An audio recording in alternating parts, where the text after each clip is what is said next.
They were the Billionaire's triplets, three little terrors with angelic faces and the kind of power only money could buy. Nannies came and went like a revolving door, each one quitting in less than a week. The mansion was filled with luxury. But inside those walls lived chaos, tantrums, and a trio of children determined to drive away anyone who dared tell them no. Their father, a wealthy but distant businessman, had long given up on finding the perfect caretaker. That was until a woman showed up, one no one expected to succeed. She wasn't from a fancy agency. She didn't come with a sparkling resume or references from high society families. In fact, she was just a single mom trying to make ends meet, carrying the weight of her own struggles. Her name was Maya, and the only thing she had in her corner was raw experience raising a child on her own. When she walked through the grand gates of the Billionaire's estate, no one believed she'd last the day. But something about Maya was different. She didn't flinch when the triplets poured juice on her shoes or locked her out of the playroom. She didn't raise her voice, didn't threaten to leave. Instead, she listened. She looked past their bad behavior and saw three kids who were hurt, lonely, and testing the world to see if anyone would stay. And for the first time, someone did. Still, the road ahead wouldn't be easy.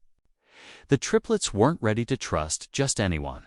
Kayla had secrets of her own ones she kept hidden even as she slowly began to break through their walls. Koi, this single mom, truly changed the lives of children who had already run off. Everyone else, or would she end up like the rest, walking away without looking back? One stormy night would change everything. And that's where the real story begins. Maya hadn't planned on ending up at the estate that morning. She was just looking for a new job to keep the lights on and food on the table for her own little boy.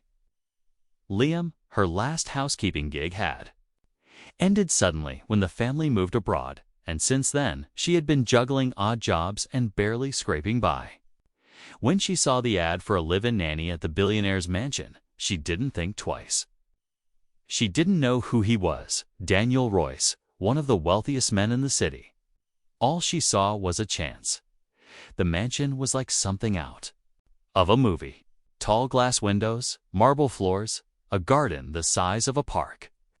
But inside, the place felt cold, empty, almost like no one really lived there. The house staff kept their heads down, avoided eye contact, and warned her quietly on her way in. Don't take it personally when they act out. They always do. And then she met them, Maiden, Emma, and Leo. The triplets were 7, clever, beyond their years, and absolutely untamed. Aiden was sharp-tongued and quick to test boundaries. Emma was silent, observant, always watching. And Leo, he was the wild card, one second laughing, the next throwing things across the room. They were more than just misbehaving children. They were angry, lost, like they'd learned to push people away before they could be left behind again. Daniel Royce, their father, barely spoke more than a few words to Maya during her first day, dressed in a sharp suit and glued to his phone. He simply nodded when she introduced herself and told her, "If you last longer than a week, I'll be impressed." But that night, as the wind howled and rain lashed against the windows, something happened that no one expected. And from that moment, everything began to change. The storm outside was fierce, but inside the mansion, the silence was even louder. Maya tucked Liam into the small guest room she'd been given down the hall. He had never stayed in a place like this before and kept asking if they'd get kicked out too. She didn't have an answerly hope. Downstairs, the triplets had gone unusually quiet after dinner. No shouting, no pranks, just silence. It was almost eerie. Maya found Emma sitting alone by the staircase, her small hands clutching a drawing. When Maya asked about it, Emma simply turned it over and ran upstairs. It was a picture of a woman smiling, kind eyes, and standing beside 3 children. Maya didn't need to guess. It was their mother. That's when Maya began to understand. These children weren't just spoiled. they were grieving. The loss of their mother had left a hole no money, tutor, or high-end nanny could fill. Daniel Royce, buried in work and silence, had built walls so high even his own children couldn't reach him. The household functioned like a business diet. Schedules, no room for emotions, and no one talking about what really mattered.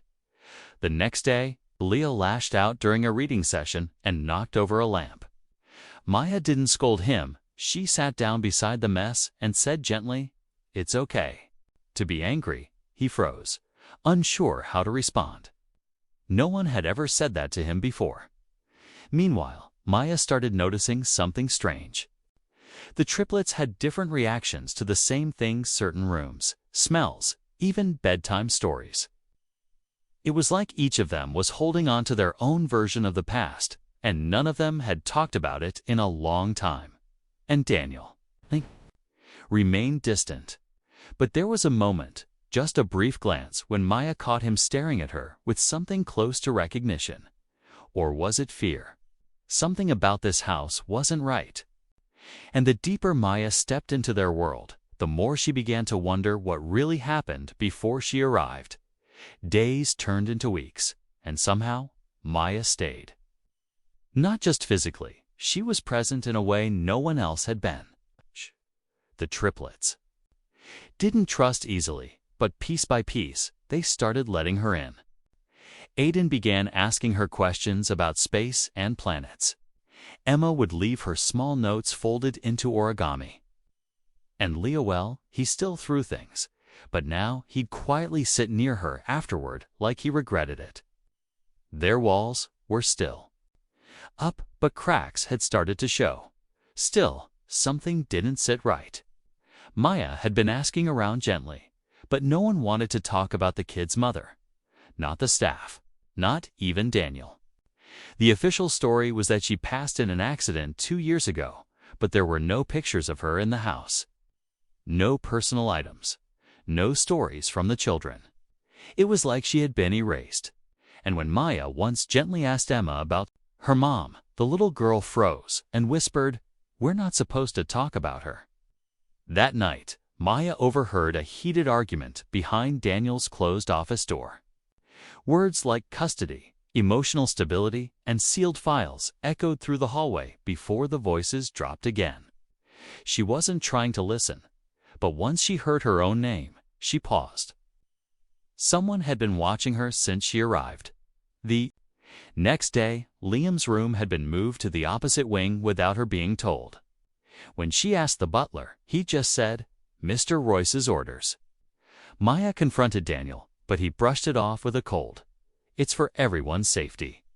Her instincts were screaming now. The triplets were slowly opening up, but something was still haunting this house. Leo had a nightmare and cried out for someone named Alina. When Maya asked who that was, he went pale. "I didn't say anything." He muttered. Everything was coming to a head. The children were remembering. Maya was asking too many questions, and Daniel? He had begun watching her closely, like he knew she was getting too close to something he wanted buried.